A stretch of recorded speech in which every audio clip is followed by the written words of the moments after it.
கல்வி விகட நேயர்களுக்கு வணக்கம். தமிழ்நாட்டில் நிறைய பேர் யூபிஎஸ்சி எக்ஸாம்ஸ், அதாவது ஐஏஎஸ் ஐபிஎஸ் போன்ற எக்ஸாம்ஸ்க்கெல்லாம் ப்ரிப்பேர் பண்ணிட்டு வராங்க. ஸோ அவங்களுக்கு ரீசெண்டாக தமிழ்நாடு கவர்மெண்ட் ஒரு முக்கியமான அறிவிப்பை வெளியிட்டிருந்துச்சு. அது என்னன்னு பார்த்தோம் அப்படின்னா, மாதந்தோறும் 7,500 ரூபாய் வந்துட்டு ஊக்கத்தொகை வழங்கப்படும் அப்படின்னு அறிவிச்சிருந்தாங்க. ஸோ இப்போ இந்த ஊக்கத்தொகை வழங்கணும் அப்படின்னா அதுக்கு தமிழ்நாடு கவர்மெண்ட் பர்டிகுலராக ஒரு எக்ஸாம் கண்டக்ட் பண்ணுறாங்க. ஸோ அந்த எக்ஸாம்ஸ் வந்துட்டு எப்போ நடக்கும், அந்த எக்ஸாம்ஸ்க்கு விண்ணப்பிக்கிற தேதி வந்துட்டு எப்போ, எது வரைக்கும் விண்ணப்பிக்கலாம் அப்படிங்கிறது குறித்தும், அதுக்கான குவாலிஃபிகேஷன் என்னென்ன அப்படிங்கிறது குறித்தும் இந்த வீடியோவில் முழுமையாக பார்க்கலாம். தமிழ்நாடு கவர்மெண்ட் நான் முதல்வன் திட்டத்துக்கு கீழே பல்வேறு நலத்திட்டங்களை வந்துட்டு செஞ்சுட்டு வராங்க. ஸோ அந்த வகையில் பார்த்தோம் அப்படின்னா, சென்ட்ரல் கவர்மெண்ட் நடத்தக்கூடிய போட்டித் தேர்வுகளில் தமிழகத்தை சேர்ந்த மாணவர்கள் அதிக அளவு தேர்ச்சி பெறணும் அப்படின்னு சொல்லிட்டு யூபிஎஸ்சி ப்ரிலிம்ஸ் எக்ஸாம்ஸ் ப்ரிப்பேர் பண்ணுறவங்களுக்கு இந்த ஊக்கத்தொகையை வழங்கலாம் அப்படின்னு வந்துட்டு அறிவிச்சிருந்தாங்க.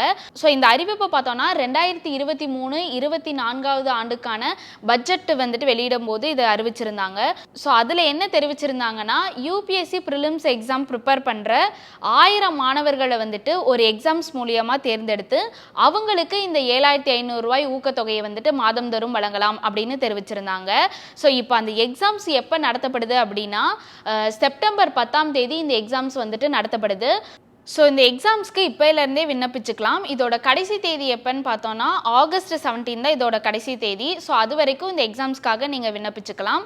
ஸோ இந்த எக்ஸாம்ஸ் மூலியமாக தேர்ந்தெடுக்கப்படுற 1000 நபர்களில் 50 பேர் வந்துட்டு ஃபர்ஸ்ட் டைம் அட்டன் பண்ணுறவங்களா இருப்பாங்க. 950 பேர் வந்துட்டு ஆல்ரெடி அட்டன் பண்ணவங்களா இருப்பாங்க. ஸோ அவங்களுக்கு சில ஏஜ் கிரைட்டீரியாவும் எஜுகேஷன் குவாலிஃபிகேஷனும் இருக்குது. ஸோ அது என்னென்ன அப்படிங்கிறத பார்க்கலாம். ஸோ அவர்களுக்கான கல்வி தகுதி என்னன்னு பார்த்தோன்னா, இந்தியாவில் அங்கீகரிக்கப்பட்ட ஏதாவது ஒரு பல்கலைக்கழகத்தில் இளங்கலை பட்டப்படிப்பு வந்துட்டு அவங்க முடிச்சிருந்துருக்கணும். ஸோ அவங்களுக்கான ஏஜ் கிரைட்டீரியாவை எடுத்துக்கிட்டோம் அப்படின்னா, 50 நபர்கள் இருக்காங்கல்ல, அதாவது ஃபர்ஸ்ட் டைம் அட்டன் பண்ணுறவங்க, அவங்களுக்கான ஏஜ் வந்துட்டு குறைஞ்சபட்சம் 21லேருந்து 22 வரைக்கும் இருக்கணும்.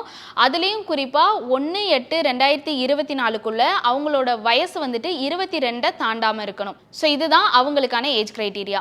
இதே அந்த 950 நபர்களை எடுத்துக்கிட்டோம் அப்படின்னா, அவங்களுக்கு வந்துட்டு குறைஞ்சபட்ச வயசு வந்துட்டு 21 இருக்கணும். அதிகபட்ச வயசு எடுத்துக்கிட்டோம் அப்படின்னா ஒவ்வொரு பிரிவினருக்குமே வந்துட்டு ஒவ்வொரு ஏஜ் கிரைட்டீரியா வந்துட்டு கொடுக்கப்பட்டிருக்கு. ஸோ அதன்படி பார்த்தோம்னா, பட்டியலின சமூகத்தை சார்ந்தவங்களுக்கான வயது 37 இருக்கணும். அதே போல மாற்றுத்திறனாளி மாணவர்கள் எந்த வகுப்பை சார்ந்தவங்களாக இருந்தாலும் அவங்களுக்கான வயசு 42 இருக்கணும்.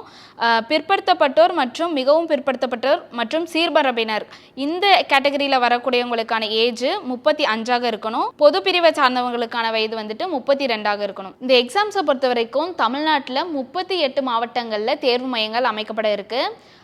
விண்ணப்பதாரர்கள் தங்களுக்கு தேவையான தேர்வு மையங்களை வந்துட்டு சூஸ் பண்ணிக்கலாம். ஒருவேளை அப்ளை பண்ணுறவங்களோட எண்ணிக்கை அதிகபட்சமாக இருந்துச்சு அப்படின்னா தேர்வு மையங்கள் மாற்றப்படுவதற்கான வாய்ப்புகளும் இருக்குது. ஸோ இதுக்கு வந்துட்டு சில ரூல்ஸுமே இருக்குது. அது என்னன்னு பார்த்தோன்னா, state and central government employees வந்துட்டு இதுக்கு வந்துட்டு விண்ணப்பிக்கக்கூடாது. அதே மாதிரி இந்த ஊக்கத்தொகையை பெறக்கூடியவர்கள் வந்துட்டு மே 26 நடைபெற யூபிஎஸ்சி ப்ரிலிம்ஸ் எக்ஸாம்ஸ்க்கு விண்ணப்பிச்சிருக்கணும். அதை விண்ணப்பிக்காதவங்களுக்கு இந்த ஊக்கத்தொகைங்கிறது வழங்கப்படாது. இந்த எக்ஸாம்ஸை பொறுத்த வரைக்கும் இது OMR அடிப்படையில் தான் நடைபெறுது. மொத்தம் 150 கேள்விகள் வந்துட்டு கேட்கப்படும். 100 கேள்விகள் வந்துட்டு பொது அறிவு சார்ந்ததாக இருக்கும். 50 கேள்விகள் வந்துட்டு ஆப்டிடியூட் ரிலேட்டடாக இருக்கும். இந்த பொது அறிவு சார்ந்த விஷயத்தை எடுத்துக்கிட்டோம் அப்படின்னா அதில் வந்துட்டு Indian histories, current affairs, environment இது ரிலேட்டடான கொஸ்டின்ஸ் எல்லாமே வந்துட்டு கேட்கப்படும். குறிப்பாக இதில் தவறான பதில்களுக்கு எந்த ஒரு நெகட்டிவ் மார்க்ஸுமே கிடையாது. ஸோ இது அப்ளை பண்ணுறதுக்கான லிங்க் கீழே டிஸ்கிரிப்ஷனில் இருக்கும். ஸோ இன்னொரு வாட்டி சொல்கிறேன், இது அப்ளை பண்ணுறதுக்கான கடைசி டேட் 17 ஆகஸ்ட். ஸோ அதுக்குள்ளே வந்துட்டு இதுக்கு அப்ளை பண்ணிடுங்க. இது போன்ற தகவல்களுக்கு தொடர்ந்து கல்வி விகடனை ஃபாலோ பண்ணுங்கள்.